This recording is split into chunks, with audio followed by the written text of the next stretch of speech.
So ఈరోజు మనము మెయిన్గా కిడ్నీలో వచ్చే స్టోన్స్ గురించి మాట్లాడుకుందాం. ఈ కిడ్నీ స్టోన్స్ని రీనల్ క్యాలిక్యులై అని అంటారు. కిడ్నీ స్టోన్స్ మెన్ ఉమెన్ ఆడ మగ అనే తేడా లేకుండా ఎవరిలోనే రావచ్చు, చిన్నపిల్లలు కూడా రావచ్చు. మెయిన్ కిడ్నీ స్టోన్స్ రావడానికి కారణం ఏంటంటే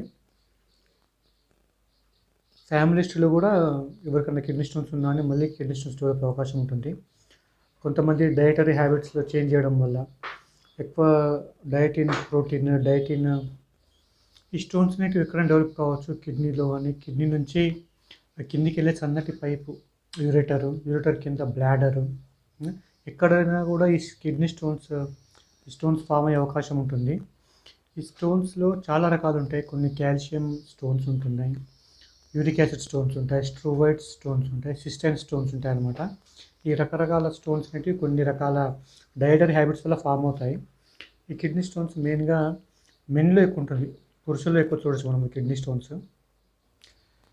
ముందుగా మనం కాల్షియం స్టోన్స్ గురించి తెలుసుకుందాం. ఈ కాల్షియం స్టోన్స్ అనేటివి మనం ఎక్కువ కాల్షియం ఉన్న ఫుడ్ తీసుకున్నప్పుడు కాల్షియం స్టోన్స్ ఫామ్ అవుతాయి. మెయిన్గా ఏంటంటే మనము చిప్స్ తింటారు పిల్లలు, చాలామంది చిప్స్ అంటే ఇష్టము. పొటాటో చిప్స్ తినడం ఒకటి, చాక్లెట్స్, స్పినాచ్, పాలకూర ఇలాంటివి డైట్ ఎక్కువగా తీసుకోవడం వల్ల ఇటువంటి కాల్షియం స్టోన్స్ అనేటివి ఫామ్ అవుతాయి. తర్వాత యూరిక్ యాసిడ్ స్టోన్స్ మాట్లాడుకుందాం. యూరిక్ యాసిడ్ స్టోన్స్ మెయిన్గా మెన్లో ఎక్కువ కనిపిస్తుంది అనమాట. ఎవరికైతే గౌట్ ప్రాబ్లం ఉందో, లేకుంటే those who are under chemotherapy, అంటే కొంతమంది క్యాన్సర్ పేషెంట్స్ కీమోథెరపీ ట్రీట్మెంట్ తీసుకుంటూ ఉంటారు, వాళ్ళలో కూడా ఇటువంటి stones uric acid stones form అయ్యే అవకాశం ఉంటుంది. ఆ తర్వాత వస్తే థర్డ్ వచ్చి స్ట్రోవైడ్ స్టోన్స్. ఈ స్ట్రోవైడ్ స్టోన్స్ అంటే మెయిన్గా ఫీమేల్స్ ఉమెన్లో ఉంటుంది. Women with urinary tract infection, ఎవరికైతే యూరినరీ ట్రాక్ట్ ఇన్ఫెక్షన్ వస్తుందో ఆ ఉమెన్స్కి, వాళ్ళకి స్టోన్స్ ఫామ్ అయ్యే అవకాశం ఉంటుంది. The treatment is to treat that particular UTI అనమాట. దాంతోపాటు మనము స్టోన్ ట్రీట్మెంట్ తీసుకోవాలి. ఆ తర్వాత లాస్ట్ వెరైటీ సిస్టిన్ స్టోన్స్. ఈ సిస్టిన్ స్టోన్స్ అనేటివి ఒక డిసార్డర్ ఉంటుంది, సిస్టినూరియా అని చెప్పేసి, అది జెనెటిక్ డిసార్డర్. ఎవరికైతే ఈ డిసార్డర్ ఉందో వాళ్ళలో మాత్రమే సిస్టిన్ స్టోన్స్ అనేవి డెవలప్ అవుతాయి.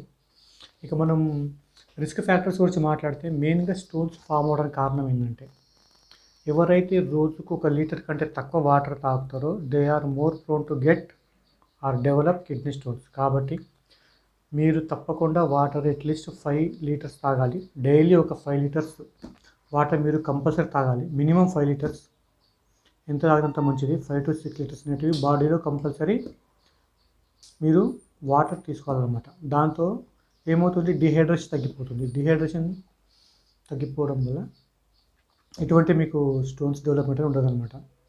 మెయిన్ కాజ్ ఏంటంటే this is the cause for kidney stones. If you are removing the cause, no kidney stones. కాబట్టి మీరు వాటర్ ఎంత బాగా తాగితే అంత మంచిది, కిడ్నీ స్టోన్స్ డెవలప్ కావు. ఇంకొకటి మెయిన్ ఈ సమస్య అనేది, this problem is seen in 20 to 50 years of age వాళ్ళలో ఎక్కువగా కనిపిస్తుంది. ఎక్కువగా women's they can experience this kidney stone.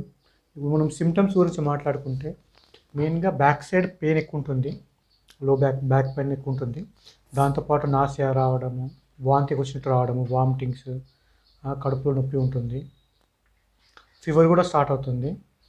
ఈ సిమ్టమ్స్ ఎప్పుడు మీకు డెవలప్ అవుతాయంటే, ఎప్పుడైతే ఆ స్టోన్ కిడ్నీ నుంచి ఆ సన్నటి పైపు ఉంటుంది కదా, అప్పుడు ఎప్పుడైతే మూవ్ అవుతుందో అప్పుడు మీకు ఈ సిమ్టమ్స్ డెవలప్ అవుతాయి అన్నమాట. చాలాసార్లు సిమ్టమ్స్ డెవలప్ కావు, ఎందుకంటే కిడ్నీలో ఉంటుంది కాబట్టి. ఎప్పుడైతే స్టోన్ యూరిటర్కు మూవ్ అవుతుందో అప్పటి నుంచి మీకు సిమ్టమ్స్ డెవలప్ అవుతాయి. ఇంకా ఫీవర్తో పాటు చలి జ్వరం, ఫీవర్ విత్ చిల్స్ ఉంటుంది, చలి జ్వరం ఉంటుంది. యూరిన్ లోపల బ్లడ్ కూడా కనిపిస్తుంది మీకు. అప్పుడు యూరిన్ రెడ్ కానీ పింక్ కలర్లో కానీ మీకు కనిపిస్తుంది. దాంతోపాటు యూరిన్ కూడా స్మెల్ వస్తుంటుంది. ఇంకా ఫ్రీక్వెంట్గా యూరినేషన్ ఉంటుంది, మాటికి యూరిన్కి పోవడం అనే ప్రాబ్లమ్స్ ఉంటాయన్నమాట సిమ్టమ్స్ చూస్తే. రిస్క్ ఫ్యాక్టర్స్ ఏంటి? మనం రిస్క్ ఫ్యాక్టర్స్ మాట్లాడుకుంటే మెయిన్గా డీహైడ్రేషన్, తక్కువగా వాటర్ తీసుకోవడం, less than 1 litre per day. దాంతోపాటు హైపోపారాథైరాయిడిజం అనే కండిషన్ ఉంటుంది. ఇంకా డైట్, ఇంతకుముందు మీకు చెప్పినట్టు మనము పాలకూర ఎక్కువ తినడము, టొమాటోస్ ఎక్కువ తినడము, వాటి వల్ల కూడా ఎక్కువ మోతాదులో తీసుకుంటే అట్లాంటి స్టోన్స్ అనేది ఫామ్ కావచ్చు.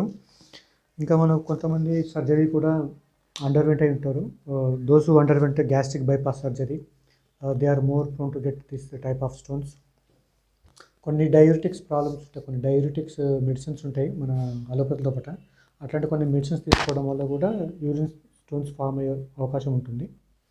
ఇప్పుడు మీకు ఈ కిడ్నీ స్టోన్స్ ఏంటంటే మన ఎప్పుడు ప్రాబ్లం అవుతుంది, ఎప్పుడు మనకు కిడ్నీ స్టోన్స్ ఏంటి ప్రాబ్లం అంటే, కిడ్నీ స్టోన్స్ వల్ల యూరినరీ అబ్స్ట్రక్షన్ అవుతుంది. Urinary obstruction leads to urinary infection leads to kidney damage అనమాట. కాబట్టి మనం మెయిన్ ఎలా ప్రివెంట్ చేస్తామంటే, రోజు బాగా వాటర్ తాగడం వల్ల అట్లీస్ట్ 5 లీటర్స్ పర్ డే. ఆ విధంగా మనము కిడ్నీ స్టోన్స్ రాకుండా మనము ప్రివెంట్ చేయొచ్చు. ఇంకా మనం కిడ్నీ స్టోన్స్ ఉందని ఎలా తెలుస్తుంది మనకు, మనము డయాగ్నోసిస్ ఎలా చేస్తామంటే, కంప్లీట్ బ్లడ్ పిక్చర్ తీసుకోవాలి, ప్లస్ కంప్లీట్ యూరినరీ అనాలిసిస్ చేయాలి. దాంతోపాటు renal function test, blood urea nitrogen, creatine అవి కూడా తీయాలన్నమాట. దాంతోపాటు X-ray, intravenous pyelogram plus ultrasound డొటామిన్ తీసుకుంటే మనకు కరెక్ట్ రిజల్ట్ వస్తుంది. దాంట్లో మనకు కన్ఫర్మ్ అయిపోతుంది కిడ్నీ స్టోన్ ఎంత ఉంది, ఎంత సైజులో ఉంది అనేది. కిడ్నీ స్టోన్ సైజ్ అనేది లెస్ దెన్ 5 mm ఉందనుకోండి, అది ఆటోమేటిక్గా మీరు బాగా వాటర్ తాగడం వల్ల యూరిన్లో వెళ్ళిపోతుంది. If it is more than 5 mm only, that will develop symptoms అనమాట. మెయిన్గా ఏంటంటే కిడ్నీ స్టోన్స్ ఎక్కువ సైజు ఉండడం వల్ల అలోపతి లోపల సర్జరీ చేస్తారు, కానీ మనం హోమియోపతి లోపల 5 to 8 mm ఉన్నా కానీ మనం హోమియోపతి లోపల వితౌట్ సర్జరీ మనము ట్రీట్మెంట్ చేయొచ్చు. స్టోన్స్ ఆటోమేటిక్గా డిజాల్వ్ అయిపోతాయి. ఇక మనం హోమియోపతి ట్రీట్మెంట్ గురించి మాట్లాడితే, హోమియోపతిలో చాలా మంచి మెడిసిన్స్ ఉన్నాయి కిడ్నీ స్టోన్స్కి. 90% స్టోన్స్ హోమియోపతి ద్వారా వెళ్ళిపోతాయి if they are below 9 mm, sometimes 10 mm also. మనం ఏంటంటే కరెక్ట్ కేస్ టేకింగ్ తీసుకోవాలన్నమాట. క్రానిక్ కేస్ కాబట్టి నియరెస్ట్ మీరు హోమియోపతి ఫిజిషియన్కి వెళ్ళి కన్సల్ట్ కావచ్చు, లేకపోతే నాతో కన్సల్ట్ కావచ్చు. I will put my email in the comment box, you can consult me. కొన్ని మెడిసిన్స్ వరకు వస్తే ఒకవేళ బెర్బెరిస్ వల్గారిస్ ఫస్ట్ మెడిసిన్. ఒకవేళ మీ లెఫ్ట్ కిడ్నీ లోపల స్టోన్ ఉంటే బెర్బెరిస్ వల్గారిస్ అనే మదర్ టించర్ తీసుకోవాలి. రైట్ కిడ్నీలో ఉంటే లైకోపోడియం తీసుకోవచ్చు. ఇంకా మనకు చాలా మెడిసిన్స్ ఉన్నాయి, different type of body constitution, different type of patient symptoms బట్టి మనకు సర్సాపరిల్లా, హైడ్రాంజియా, పెరారియా బ్రావా, ఇలాంటి చాలా మెడిసిన్స్ ఉన్నాయి మనకు. కానీ ఏంటంటే హోమియోపతి సూపర్విజన్ లోపల తీసుకోవాలి. బెస్ట్ ఏంటంటే మీరు బాగా వాటర్ తాగితే ఎటువంటి మీకు హోమియోపతి ట్రీట్మెంట్ అవసరం లేదు, సర్జికల్ ట్రీట్మెంట్ అవసరం లేదు. మెయిన్గా మీరు బాగా వాటర్ తాగాలి కిడ్నీ స్టోన్స్ రాకుండా ఉండాలంటే. ఓకే ఫ్రెండ్స్, మీకు ఈ వీడియో నచ్చినట్టయితే లైక్ కొట్టండి. మీకు ఏమైనా కమెంట్స్ ఉన్నా అనేటువంటి ప్రాబ్లమ్ ఉన్నా నా కమెంట్ బాక్స్లో మీరు టైప్ చేయండి. I will address those queries. And do not forget to subscribe my channel, okay, so that you can receive more and more information on the health and homeopathy treatment. Okay, see you guys, take care.